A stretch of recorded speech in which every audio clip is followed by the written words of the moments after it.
बिस्मिल्लाहिर्रहमानिर्रहीम। Dear students, अस्सलाम वालेकुम। आज हम PS 5, 6, 11 ethical issues in psychology का शॉर्ट लेसन नंबर 31 का आगाज़ करेंगे। तो लेसन नंबर 31 का नाम है रेफरल्स।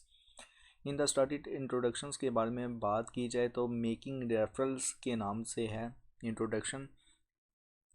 तो इसमें बताया गया कि रेफरल्स देने और लेने का प्रोसेस बहुत सोचने समझने के साथ करना चाहिए।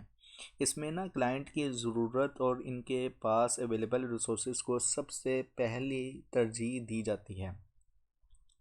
जो शख्स रेफरल के लिए कह रहा है इसके हक उसका ना हक है कि उसे ना सबसे बेहतरीन रिकमेंडेशन दी जाए बिना किसी फाइनेंशियल इंटरेस्ट को सामने रखते हैं जो उस कुलीग्स को ना फ़ायदा पहुंचा सकती है, जिसका नाम दिया जाता है एज अ रेफरल फॉर्म में। एक थेरेपिस्ट के प्रोफेशनल से कंडक्ट का हिस्सा है कि वो अप्रोप्रिएट रेफरल करें। रेफरल का प्रोसेस ऐसा होना चाहिए जो एक हेल्पर से दूसरे हेल्पर तक सीमलेस, मतलब ये कि मुकम्मल और आसान जर्नी प्रोवाइड करे। मिसाल के तौर पर अगर एक थेरेपिस्ट को लगता है कि वो क्लाइंट की ज़रूरत के मुताबिक थेरेपी प्रोवाइड नहीं कर सकता तो उसे ना क्लाइंट को किसी और ऐसे थेरेपिस्ट के पास भेजना चाहिए जो इनकी ज़रूरत को पूरा कर सके। रीज़न फॉर ऑनवर्ड रेफरल्स, इसमें बताया गया कि ओवरऑल के थेरेपिस्ट का ना अपनी कम्पिटेंसी मतलब कि महारत के दायरे में ना काम करना ज़रूरी होता है और इसी वजह से कभी कभी रेफरल देना एथिकल डिसीजंस होता है। और ये सिचुएशंस तब हो सकती है जब नंबर 1 पे मिसाल के तौर पर कि थेरेपिस्ट को ना क्लाइंट के साथ अनसेफ महसूस हो। मतलब ये कि अगर थेरेपिस्ट प्राइवेट प्रैक्टिस में ना अकेला काम कर रहा है तो या अकेला काम कर रहा हो और उसे क्लाइंट के साथ अनफेस फील हो रहा हो तो उसे ना क्लाइंट्स को किसी और मेंटल हेल्थ केयर फैसिलिटी में ना रेफ़र करना चाहिए जहां अच्छी क्लिनिकल फैसिलिटीज़ जो है अवेलेबल हो। मिसाल के तौर पर अगर क्लाइंट का बिहेवियर से थेरेपिस्ट के लिए ख़तरा बन रहा है तो उसे ना किसी सिक्योर फैसिलिटी में भेजना ज़रूरी है।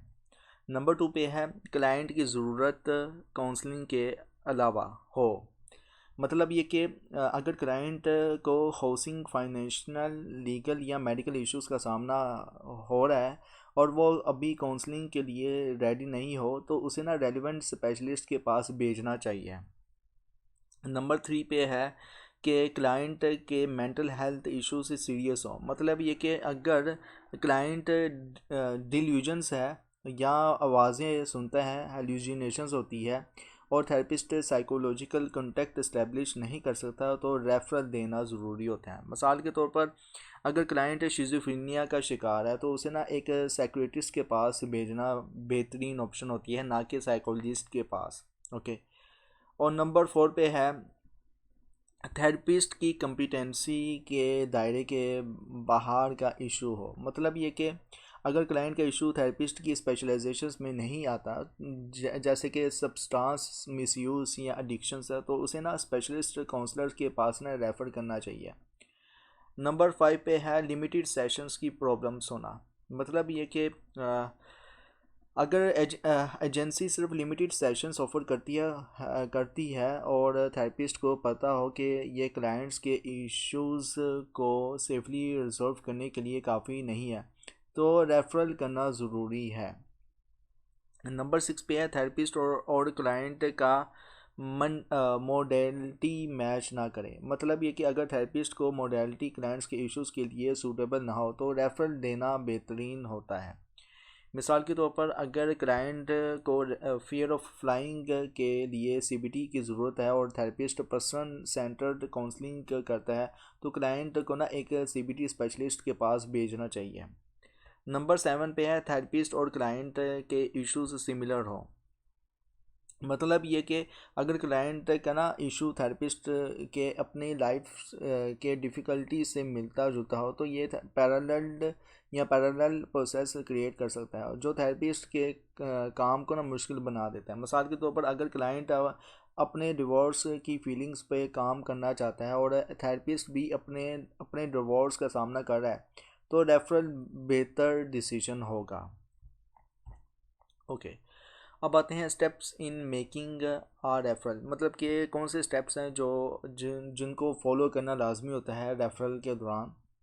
तो रेफरल देने से पहले ना थेरेपिस्ट को कुछ ज़रूरी चीज़ों को ना ध्यान में रखना चाहिए। नंबर 1 पे है कि थेरेपिस्ट को ना ये पता होना चाहिए कि वो ना कहाँ रेफरल देने वाला है।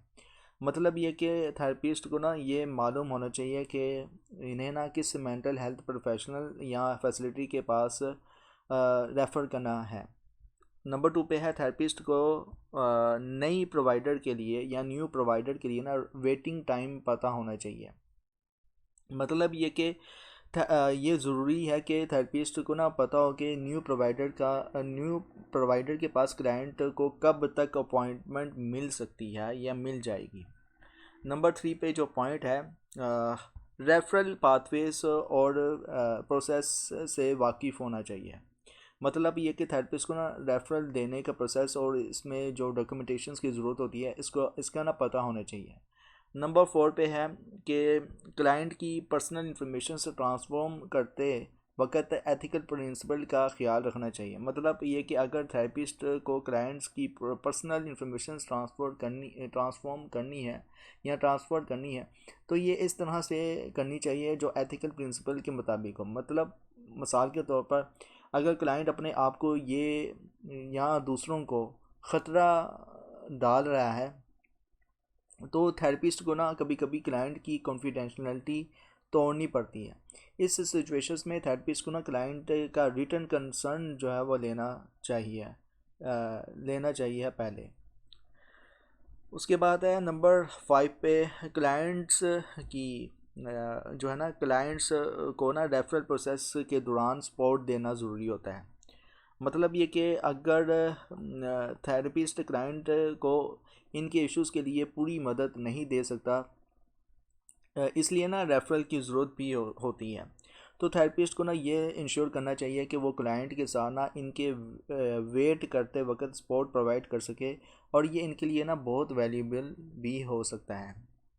Important issues in making referral, overall इसमें इन द स्टार्टेड बताया गया कि रेफरल देने के दौरान कुछ इंपॉर्टेंट इश्यूज़ हैं जो थेरेपिस्ट को ना समझने चाहिए, क्योंकि ना ये इश्यूज़ एथिकल कंसर्न्स को राइज कर सकते हैं, और ये इश्यूज़ नीचे दिए गए हैं। नंबर 1 पे जो है वो रेफरल देने का सही वक्त और तरीका समझना ज़रूरी है। मतलब ये कि थेरेपिस्ट जो स्किलफुली रेफरल देता है वो अपने क्लाइंट्स की ना वेलबींग को सबसे पहले रखता है और इन्हें ना बेहतरीन स्पेशलिस्ट केयर की जो है वो दिलवाता है इस हवाले से। नंबर 2 पे जो पॉइंट है कि क्लाइंट को सरप्राइज़ नहीं होना चाहिए जब थेरेपिस्ट इन्हें रेफरल की बात करे। ठीक है ना, क्लाइंट को जो है सरप्राइज़ नहीं होना चाहिए इस हवाले से। अगर थेरेपिस्ट रेफरल की बात करता है तो क्लाइंट को ना ये फील नहीं होना चाहिए कि इन्हें ना रिजेक्ट किया गया है। अगर ऐसा होता है तो क्लाइंट को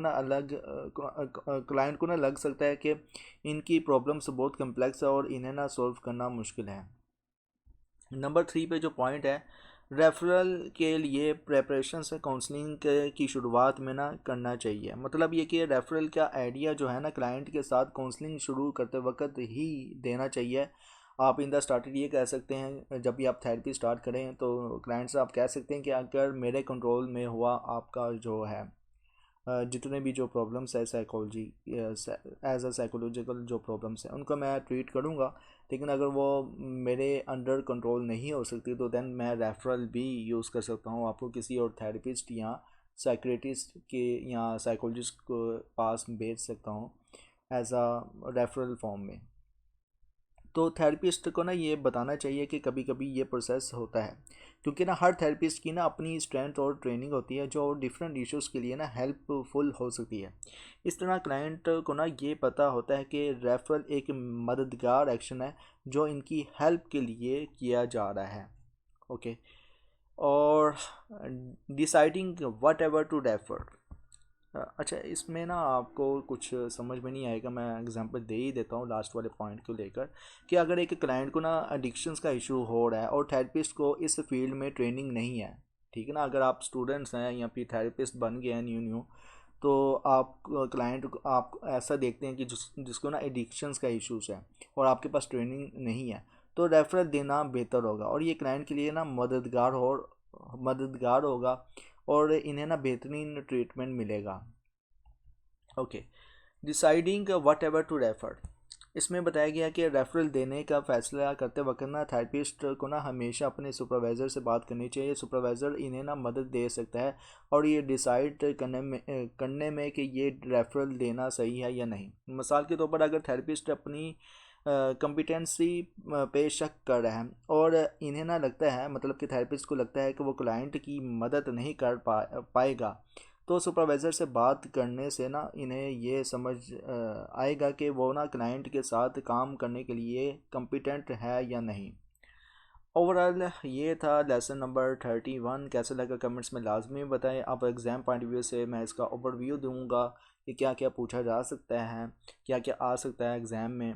लेकिन अब ओवरव्यू या पेपर पॉइंट ऑफ व्यू के हिसाब से मेन पॉइंट बताने से पहले मेरी रिक्वेस्ट है उन स्टूडेंट्स हजरात से जिन्होंने अभी तक साइकोलॉजिस्ट कम्युनिटी यूट्यूब चैनल को सब्सक्राइब नहीं किया तो काइंडली प्लीज़ सब्सक्राइब कर दें, वीडियो को लाइक करें, क्लासमेट के साथ शेयर करें। फर्दर ये है कि हमें इंस्टाग्राम, ट्विटर और टिकटॉक में फॉलो करें और फेसबुक पेज को लाइक करें और इनर साइकोफ्लिक्स यूट्यूब चैनल को लाजमी सब्सक्राइब करें अगर आप मॉडर्न और इस्लामिक साइकोलॉजी के हवाले से जानने में इंटरेस्टेड हैं तो। अब ओवरव्यू मैं कुछ इस तरह से आप स्टूडेंट्स को दे सकता हूँ कि मेकिंग रेफरल्स की डेफिनेशन बहुत इंपॉर्टेंट है, रीज़न फॉर ऑनवर्ड रेफरल्स, और फर्दर ये है कि steps in making are referrals. इनमें से 2-3 आप बस याद रख लीजिएगा। और ये जो मैंने हाईलाइट किए हैं कि अगर थेरेपिस्ट फील अनसेफ करता है तो तब आप रेफरल कर सकते हैं। रीजंस ये है कि क्लाइंट को अगर हेल्प की ज़रूरत है तो किसी एक स्पेसिफिक इश्यूज़ के हवाले से, तो फिर तब भी जो है ना थेरेपिस्ट रेफरल यूज़ कर सकता है। और काउंसलिंग इश्यूज़ के हवाले से भी है, और एजेंसी ऑफर्स अगर कर रही है, मतलब कि फ्री ऑफ कॉस्ट अगर कोई एजेंसी दे रही है सेफली तौर पर सर्विस, तो थेरेपिस्ट दे सकता है रेफरल तब भी। इमिनेंट हॉलीडे अब्रॉड के हवाले से भी है। और फर्दर ये कि स्टेप्स इन मेकिंग रेफरल के आप 2-3 पॉइंट याद रख लीजिएगा कि अगर सर्टेन करंट वेटिंग टाइम्स हो तो तब जो है वो एक स्टेप होता है मेकिंग रेफरल का। फर्दर दूसरा जो है वो मतलब कि दूसरा पॉइंट है कि रेफरल पाथवे और प्रोसेस हो, और ट्रांसफ़र एंड पर्सनल इंफॉर्मेशन के हिसाब से किस तरह से जो है वो स्टेप फॉलो करना चाहिए रेफरल के दौरान। बहुत बहुत इंपॉर्टेंट है ये ओवरऑल। ओके, अब आते हैं important issues in making referral के हवाले से जो पूछा जा सकता है एग्ज़ाम्स में। तो कौन कौन से इश्यूज फेस करने पड़ सकते हैं जब रेफरल बना रहे हो आप किसी क्लाइंट के लिए। तो अंडरस्टैंडिंग करना चाहिए इस हवाले से कि रेफरल जो यूज़ कर रहे हैं क्लाइंट के लिए वो थेरेपिस्ट प्रोसीजर्स के लिए सही है। थेरेपिस्ट, आप ये ना हो कि एडिक्शंस का एक क्लाइंट है उसको आप कहीं और रेफ़र करते हैं, तो इसी तरह ना आपसे घुमा फिरा के पूछा जा सकता है और ये कंसेप्चुअलाइज पेपर होता है। तो आप इसको 2-3 मरतबा आप रिकॉर्डिंग सुन कर ना अंडरस्टैंड कीजिएगा ताकि आप इजली समझ सकें। फर्दर ये डिसाइडिंग वेदर टू रेफ़र, मतलब कि ये लास्ट जो है वो प्रोसेस होता है और इसमें ये होता है कि फिर डिसाइड करना होता है कि कहाँ रेफ़र करना है कहाँ नहीं करना। ओवरऑल ये था आपका lesson number 31 ethical issues in psychology PSY 611 का। कैसा लगा कमेंट्स में लाजमी बताएं और इंशाल्लाह मिलते हैं नेक्स्ट लेक्चर में। Till then thank you so much. अल्लाह हाफिज़।